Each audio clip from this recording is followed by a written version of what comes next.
for Jesus, and here are some implications that it has on the Christian life. And I'm going to come back to this in a second.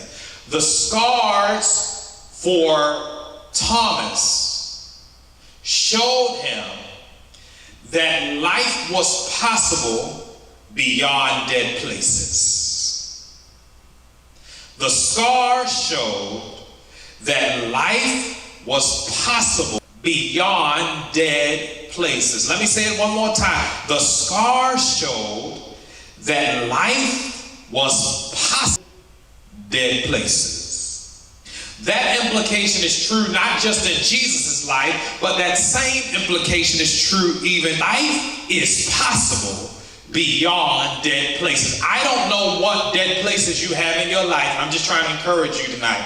But whatever that dead place is, what the resurrection teaches us and what this story teaches us and what the scars of the saints teach us is that life is possible beyond dead places. Now let me bring it down another level to something more granular and something more micro concept. Life is possible beyond deep wounds.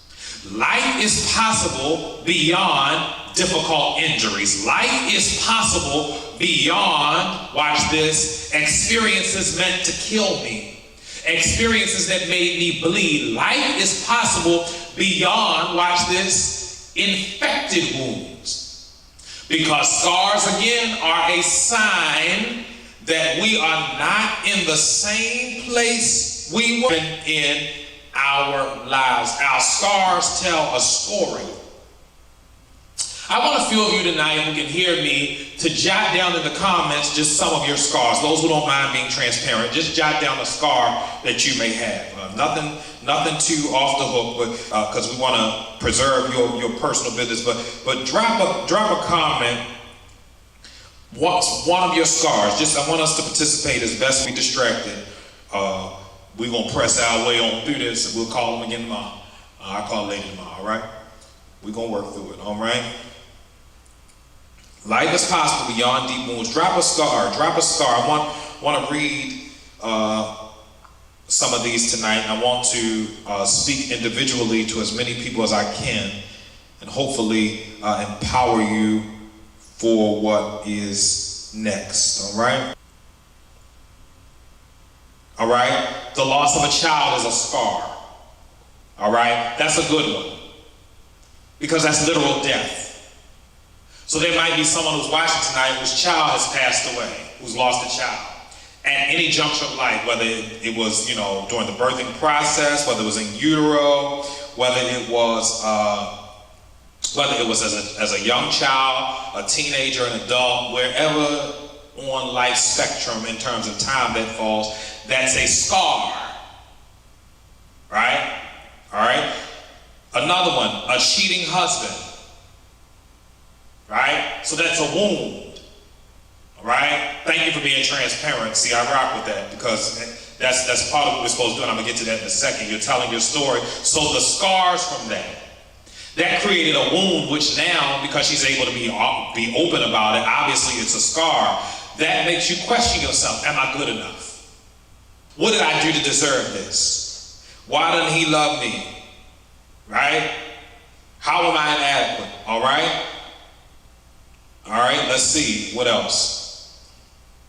All right, some people have some literal scars here. Fell off of a horse. Lord, that's a long way down. All right, scars from heart surgery. All right, scars from a cesarean section. All the mamas on here. All right, having a child in prison. Having a child in prison. That's a scar.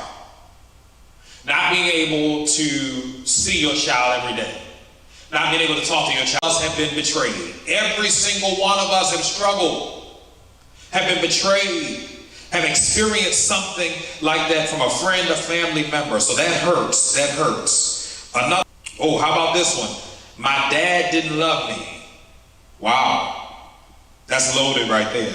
Having a parent who did not love you or who did not care for you. That hurts. All right, here's a literal scar, right? Total knee replacement, ouch.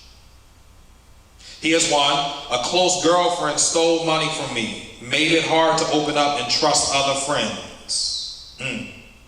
The death of a husband. And all of these are, again, scars. Now, I want to challenge you tonight, because then again, we might have to retract that statement. Only you can tell me whether or not it's a scar. Remember, wounds still hurt. Scars don't. So here's where I want to bring us into a space of challenge. Okay? All right, good. M. Diane, death of husband and both parents, right? In a short period of time, right? That hurts. Here's the question. Is it a wound or is it a scar? And where we are challenged tonight is to watch this, move into a space of spiritual wound care, where we don't allow our wounds to get infected, but that we apply the right salve to them.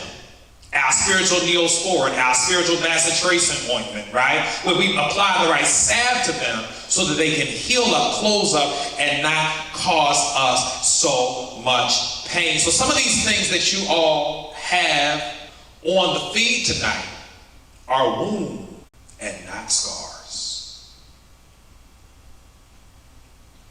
If I were to talk to you about,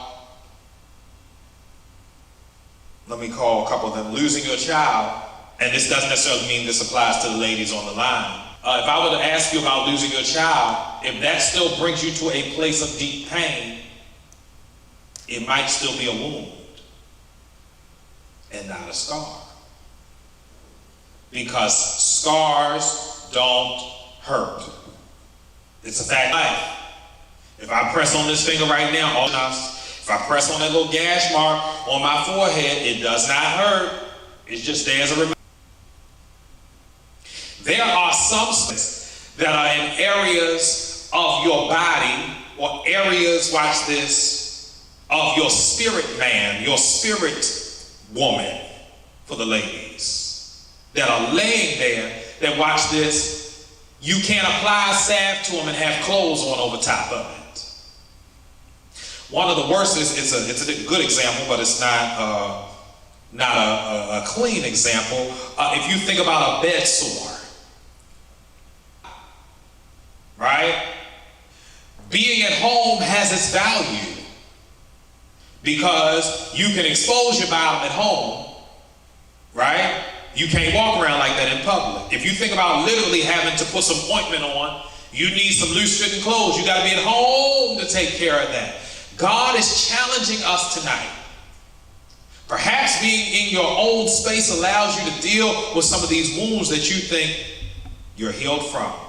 I like what Charlie just said. I'm wounded and healed. I was wounded and healed over it. It's a tiny scar now. Right? That's the place we want to be. I might have been heal from it, and I want it to become a scar that, watch this, fades over time. I don't want it to be as pronounced as it has always been. I want it to be a scar that fades over time. Scars teach us some stuff. They teach us some stuff. Your scars teach you, they teach me some things about our God. Now here's the promise that God will teach the scars. Psalm 147, verse 3. Psalm 147 and verse 3. 47 and 3, give you a moment to drop it on you. So let me go ahead and drop it on you. The Bible says, the psalmist says, he heals the brokenhearted wounds. Let me rewind it. Here's the promise. Watch this. To take us from wounds to scars. He heals the brokenhearted and bandages their wounds. He heals the brokenhearted and bandages their wounds. God is promising to start working on you while you're wounded before you even got a scar, so that you can move to a place of healing. I don't want to get into a deep, strong exegesis of this, and I don't want to stretch it too much, but he is going to start working on you even while you're wounded if you let him. My prayer tonight is, Lord, work on my wounds. And let me tell you something. I got wounds, you got wounds, all God's children got some wounds, brothers and sisters. All of us have some struggles. It really hurts us, and if we even think about it, it causes us to wince in pain, which means it ain't totally there yet, and so you're in good company tonight. Now, for those who have reached a place of healing, I want to talk about scars. I'll challenge you with the whole wound piece, but I want to talk about scars tonight, the areas that we're healed from. And I want to encourage us as I pivot a little bit to use those scars to empower the Christ and to lessons that they teach us, because I believe this is powerful, and I believe that this is going to help us. We got to go back to testifying, church. I'm telling you, when we come back, we need to have the biggest testimony service ever. And if you've been listening in Bible study, you ought not be ashamed to get up and testify. You ain't got to do it the old time way. Just get up and say, look, this is what the Lord has done for me. Now, if you want me to teach you how to testify the traditional way, that's fine too. First, giving honor to God, who is the head of my life, to the pastors, saints, and friends. That's how, you sisters. You got to just get up and say, hey, y'all, this is what the Lord has done for me. We've done it at communion before. Hey, anybody got a testimony, anything that the Lord has done for you? Here's why we have you do this. Because a scar suggests that I was in a battle and that I was injured. And here's what I want to empower you with tonight. There is no shame in having been in battle. Let me rewind it. My scars signify that I've been in a battle. But there's no shame in the fact that I've been through something. Let me say it one more time. My scars, because I don't want you to be ashamed as you come back. My scars suggest to the world and remind me that I've been in a battle. I've been through some things. But here's where I'm empowering you tonight. There's no need to be ashamed that you've been through something. Wow. Only the strong survive. So the fact that you got a scar, Lord have mercy, the fact that you, even though you've had to go through some things, are living to show the scar suggests, hey, there's some strength in you. Can I tell you tonight, you are stronger than you think. You've got more power than you think. You've got more spiritual resolve than you think on the inside of you. And God is challenging you, my brother and my sister, to look at yourself outside of yourself. Take a look at yourself and realize just what's on the inside of you. Scars suggest that I've been through something, but watch this. What I went through didn't take me out.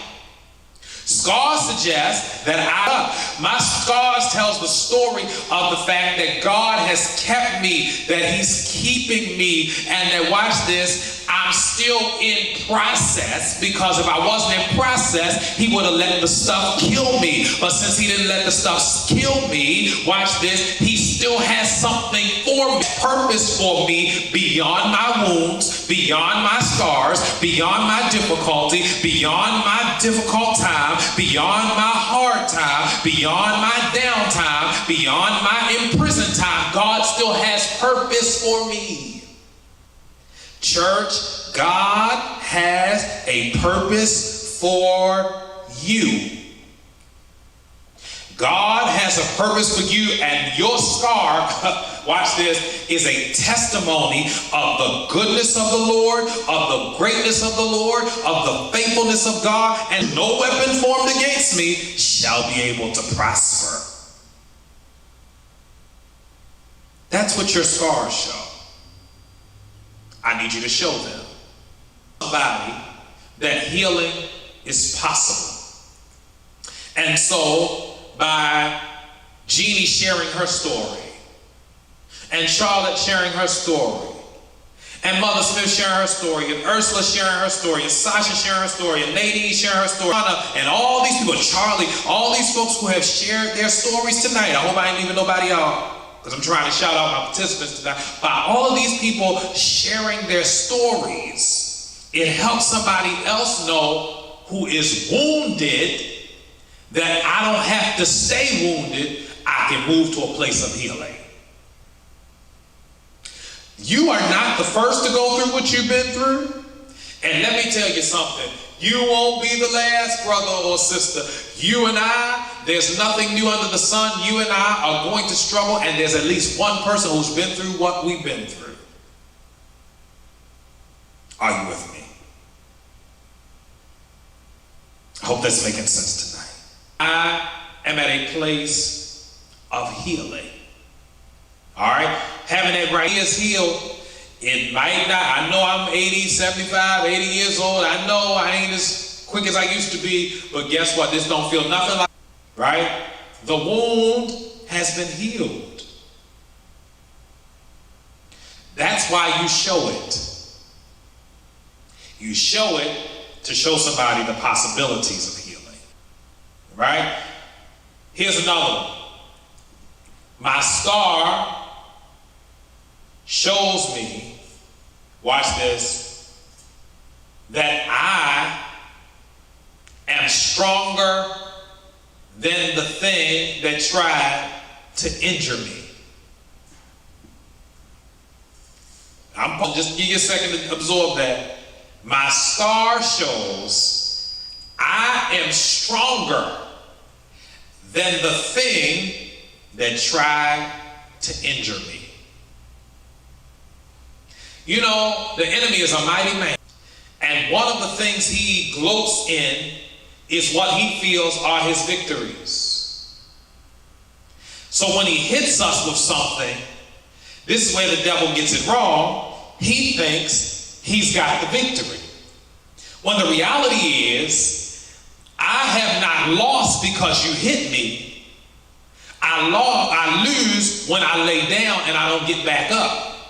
I lose when I allow, watch this, an infection and dirt to get in the wound instead of taking care of the wound and for me to set in. And let me go ahead and drop a word right there. You got to be careful when you're wounded with what is around you, right? This challenges us because all of us are wounded, which means we need to be in some sanitary atmospheres. Let me talk to you during this day of pandemic. You can't listen to everybody's word because everything ain't clean. You can't church hop all the time. You can't be listening to every single televangelist, and not all of them bad, I'm not suggesting that. You can't be eating from everybody's table. Between Corona and this word, you ought to be real careful about what you digest, both physically and spiritually. Brothers and sisters, you and I, we can't play with this thing. I gotta be clean. You gotta be clean around me. I ain't just listening to anybody in this season. Methodical and strategic approach to what we offer during this time because we believe in content overload. There are some folks whose church is on, and maybe they're on to something. They're on all day, every day, all day, every day, all day. And I'm not saying there's anything wrong with the word of the Lord going forth, but we don't want to contribute to content overload. There's a smorgasbord of stuff out here. You can get you multicultural church, you can get Catholic church, you can get Pentecostal church, you can get Hispanic church, come on somebody, you can get non-denominational church, you can get Kojic church, you can get Pentecostal church, you can get Holiness church, right? You can get every wind and wave of doctrine. You can get very conservative theology, you can get liberal theology, right? You can get fire and brimstone, you can get people who preach that sin ain't sin, you can get everything out here. But when you're wounded, you gotta be careful. Because some of that stuff is dirty and will cause spiritual gangrene to set in, and some of you will lose some spiritual limbs, to roll in the metaphor, listening to the wrong stuff and not applying the salve to your wounds. What is the salve I'm talking about? The salve is the word of God. The salve are the promises of God. The salve, watch this, is the test. Why we got to be in Bible study and why we got to press our way, even when we have challenges, even when the enemy tries to slide in, even when things malfunction, because this is the salve that I need. I'm too wounded right now to not get no bacitracin ointment on it. The salve helps me to feel like I can have a little bit of relief, because the truth of the matter is wounds hurt without any wound care. Are you applying the word? Are you applying spiritual salve to your scars? You are stronger than the thing that tried to hurt you. You are stronger than that which has tried to injure you, that which has tried. You are stronger than the thing that tried to hurt you. I'm going to say it again because I need you to get it. You are stronger than the thing that tried to hurt you. You, brother, sister, you. Yes, you who feels weak at times are stronger than the thing that tried to hurt you. And here's the proof. You're still here. And that which has tried to injure you has gone on about his business somewhere. The enemy comes to steal, kill, and destroy. But he came that we might have life and have it more abundantly. And this is why we're strong. Because greater is he that is in me than he that is in the world. I'm an overcomer. You're an overcomer. I am a survivor. Oh, it just cut off too. I hope we change batteries in this. We got to change batteries in here? Yeah. All right. Nope, we didn't. Y'all speak. Can y'all hear me? Okay. It's good. I am a survivor. You ain't nothing working tonight, but this word going forth. You are a survivor. And let me tell you how you know this is warfare. Because my brother, my sister, guess what? The enemy don't want you to hear this. He don't want you to see it. He don't want you to hear it. But take your spiritual ears and listen to me tonight. You are a survivor.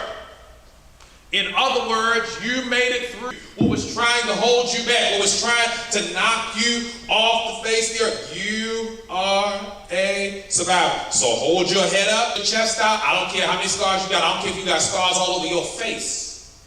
I'm still here. I'm keeping a high level of encouragement tonight because sometimes we need that. We need to know that we made it through some things. Not knocking nobody.